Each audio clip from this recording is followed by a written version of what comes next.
What's correct, people? Anansi here, and welcome back to Ninja Gaiden Sigma for the Ninja Gaiden Match Collection. In the last one, we started making our way through the airship here, and that's about it. Now we're gonna try to keep going and hopefully not get our butts kicked anymore. Let's see. Oh, that's right. We got the ID card. So I need to show this off because this is going to be simultaneously the most important thing you do, but also the actually wait before I do that, I think there's something we can get here, but yeah, I want to show this off because it's going to be simultaneously the most important thing we do, as well as one of the hardest things we do. So let me see here, let me make sure I got what I need. Got here, so we don't have any way to upgrade these just yet. Yes, you want this. As much as you want to get a new ability, you want this. The Azuna drop is by far the most important ability at Ryu's disposal. Now, I'm going to be 100% with you. This combo is honestly not too hard to pull off, as long as you know what you're doing. It's actually, I think, like, for all except for the, well, we'll get to that when we get to that one, but for most of the weapons in the game, it's pretty much a 5-hit combo. And on hero and normal difficulty, it's a 1-hit kill. Because of the sheer fact that it tells you doing damage first, and then it does this. It's also an area of effect move. Make sure you make excellent use of your flying swallow ability for this, because what this is one of many gauntlets in the game. And you want to try to get as many of these gauntlets as you can to get special abilities, because what they do is they do give you special goodies.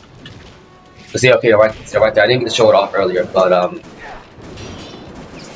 these enemies have this ability to grab you essentially and do some pretty cheap damage to it, and they don't really telegraph it very well. But if they do, I never able to tell.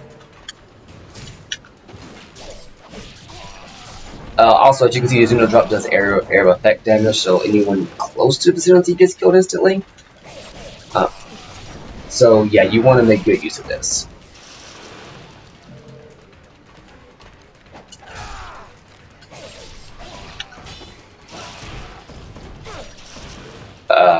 So yeah, what am I getting at again? Right. So you want to do these because you get goodies from them, and they are helpful, and they will help you out later in the game.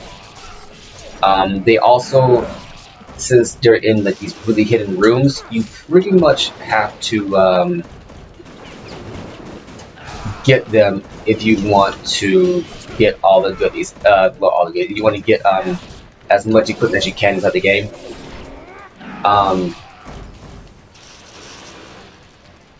It's right there. They also have some golden scarabs, and as I said in the last episode, you want to get as many of those as you can because they do give you helpful items later on in the game. I'm gonna let you know right now, some of these gauntlets get really hard later.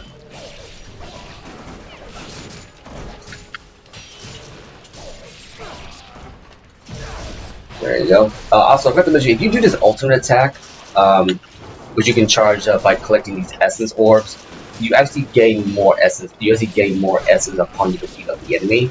Only problem is if you, well, there are two problems actually. Your enemies will not give you time to do them, so you have to be on your toes the entire time. At the same time, you got a rocket launcher, so you can't have that. There you go. But yeah, you get more essence upon defeating the enemy with the ultimate attack. So you want to try to do this as much as possible. But it can be very difficult depending on the situation. Believe me, I know. And the enemies are very aggressive right now. Like, he is not giving you any time to breathe.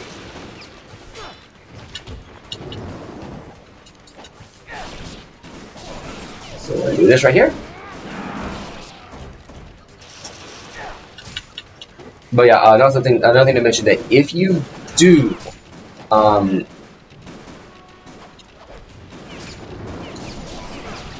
use the ultimate technique and sort of the essence, colored essence like the blue and red ones that restore your tempo and then restore your health, they actually don't restore your health upon collecting them. They don't, because you're essentially using it to what's the word for here, to do an ultimate attack. So you're sacrificing your ultimate for damage. So weigh those options whenever you're making your decisions in terms of your attacks.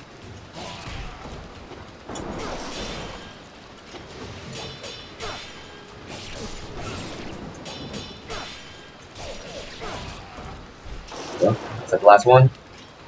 Yes, it is. Okay. That was much easier than the first time I did that. So you like that, you get a life of 1,000 gods. Now, I'm going to go ahead and mention right now that upon this recording, I have beaten the game. I've beaten Ninja Gaiden Sigma, but man, it is still a hard game to play. So let's go in here. So right now we have 4 Life of the Gods and 1 Life of 1,000 Gods. Here's how this works. Well, I mean, I showed this off beforehand, and it usually helps. But as you use individual Life of the Gods, that little wheel in the bottom right will slowly light up. I believe you can use them one at a time. But yeah, you can use them one at a time to go ahead and kind of get yourself on your way. I don't believe you lose them upon getting another Life of 1,000 Gods. It just, carries over. And at least this way, you get them over and done immediately, because you have to enter them one at a time every single time you pick one up. You don't just collect 9 and then enter them all at once. You have to collect them one at a time. So that can be a little annoying. Here we got some more. Got one more golden scarab. No, so I can do that. Okay, so I wouldn't worry about it too much at this point. We're doing pretty good. Actually, no, wait. I forgot we have a little bit of money here. So what we're going to do is we're going to go ahead and shop a little bit. Let's see. I want to get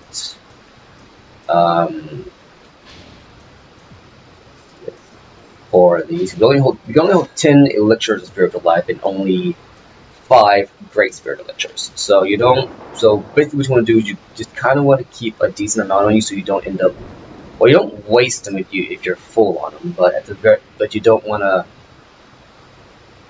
overspend when you don't need to. I believe you just got done there, so I think we gotta go this way. Right? Is this the way you need to go? Nope, wrong way. Okay. Very much the wrong way.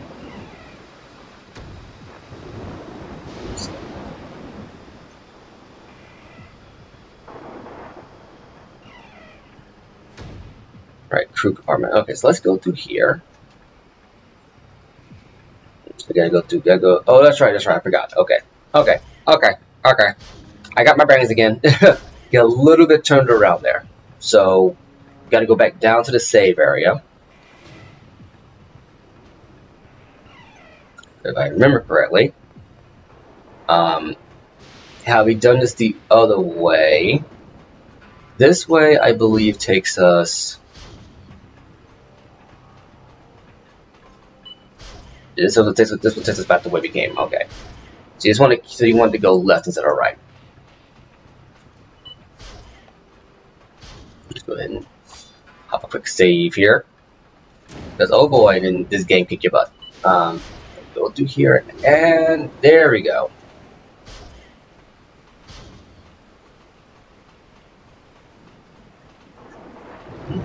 Okay. Well, since we got this here, we got some arrows here. Let's go ahead and clear this area out because I already know what's going to happen with regards to red barrels. You never want to be near red barrels. You just don't. You just don't.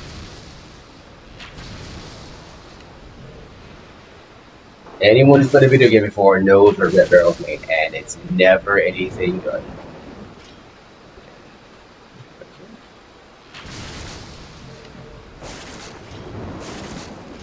And now we use the crank.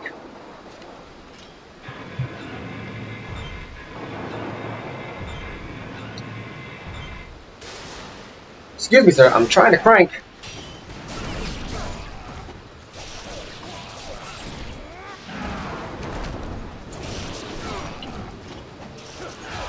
There we go.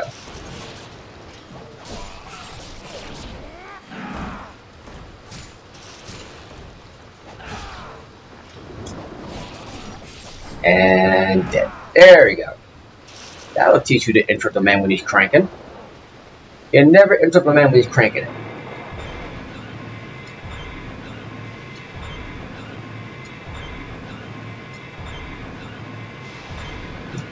There we go. Now, one thing to mention with regards to that crank, you don't hold down the action button, or it's just the A button to get where you need to go. What you do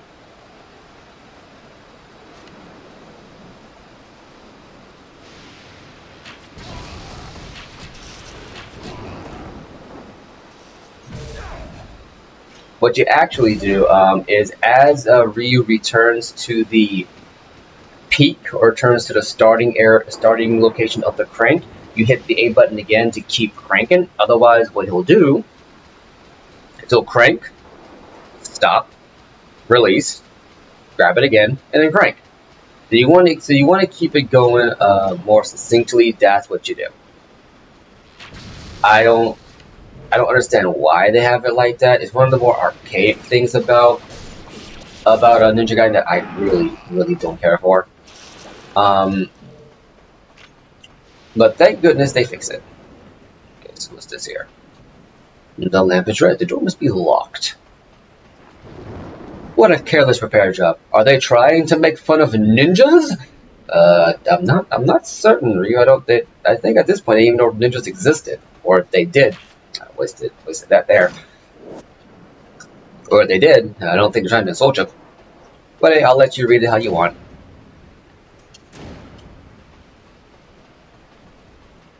Let's see, now we're gonna go ahead and jump through here. Come on. I'm gonna jump and slash. Okay.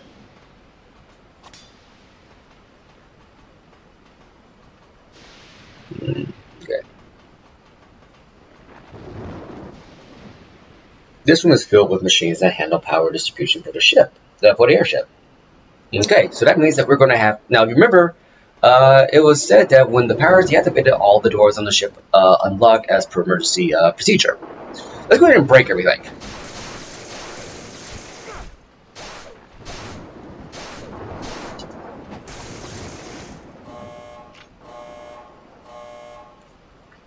An announcement can be heard over the intercom system. There has been a malfunction in the electrical system, switching to emergency power. The locks on all doors have been opened as a safety precaution. So there we go. Now we have access to pretty much all of the locked doors that we couldn't unlock via the ID card that we got.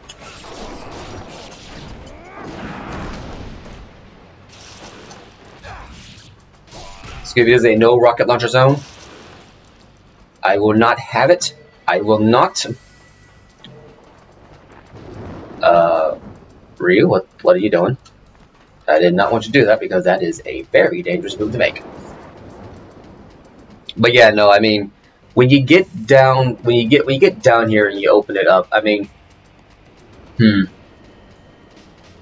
guess what I'm trying to say is that, upon getting through the first Ninja Gaiden and playing it through for the first time, I have an appreciation for what it did in terms of when it came out, because I'm putting all this in context of the fact that this game was released as Ryu's first successful jump into the 3D into the 3D arena. Well, his second, technically, his first was actually Dead or Alive, but this is his first jump into the 3D realm. And taking that into consideration, yeah, it's not a bad leap, and I think it is worth playing to some extent. But it is an incredibly difficult game, and I don't think it's difficult for the sheer fact. I don't think it's difficult for the what's what I'm trying to say, for the difficulty itself. I think it's difficult because of the controls. It's not that they're bad, but they are archaic. Which, depending on how you interpret that, could mean bad. Depending on how you interpret that, could mean bad. I don't interpret it as such. I interpret it as they had to make do with what they had to make do with, and while it may have worked for this iteration of the combat, thank goodness they swapped away from it. Because the thing about Ryu inside this game is that he's not as acrobatic as I'm used to.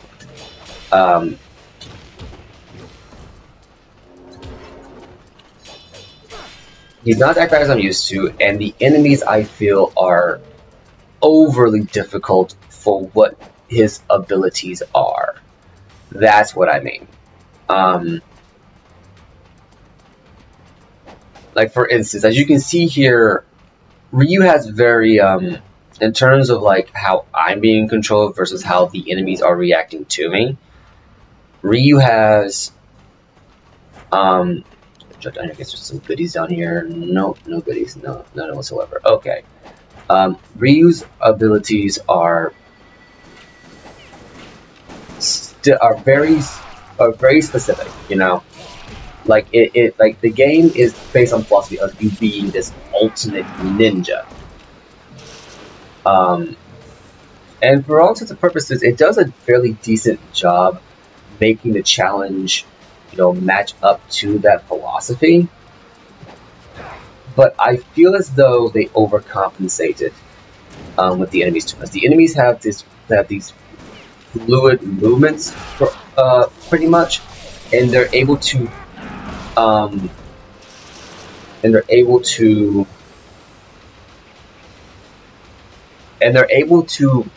move fast and agile enough to avoid your attacks and avoid and block your attacks on such a frequency that it borders into ludicrous.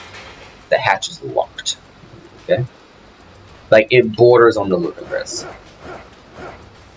And I'm gonna say it, like, thank goodness the later games fixed that. Like in Ninja Gaiden 2 and Ninja Gaiden 3, the enemies definitely have a they definitely retain their acrobatic ability, but Ryu is sped up and is made more agile.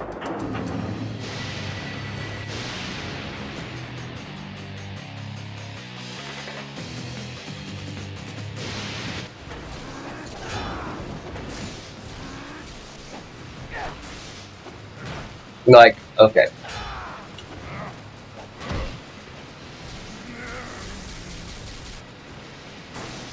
Okay.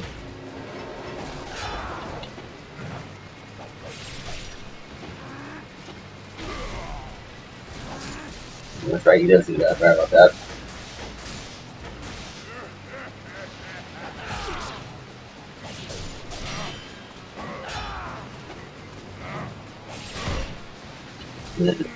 Doing this move a lot more often than he used to. Okay.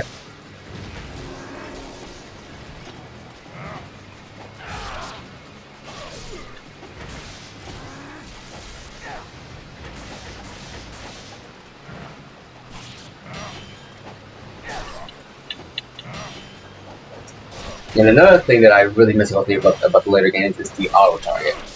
It's much more reliable in later games than it is in Ninja Gaiden, in the original Ninja Gaiden. like Ryu's contemporary Dante, I feel like they got this much better in recent games, where you can toggle the lock on and off.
And that's the chapter. Very abrupt ending. Like how they invoked the Hindenburg there for no apparent reason. What's our final rank? Master Ninja. Not bad. Anyway, we'll get more into what the other controls next time. I've been Anansi. You've been awesome. I'll catch you later.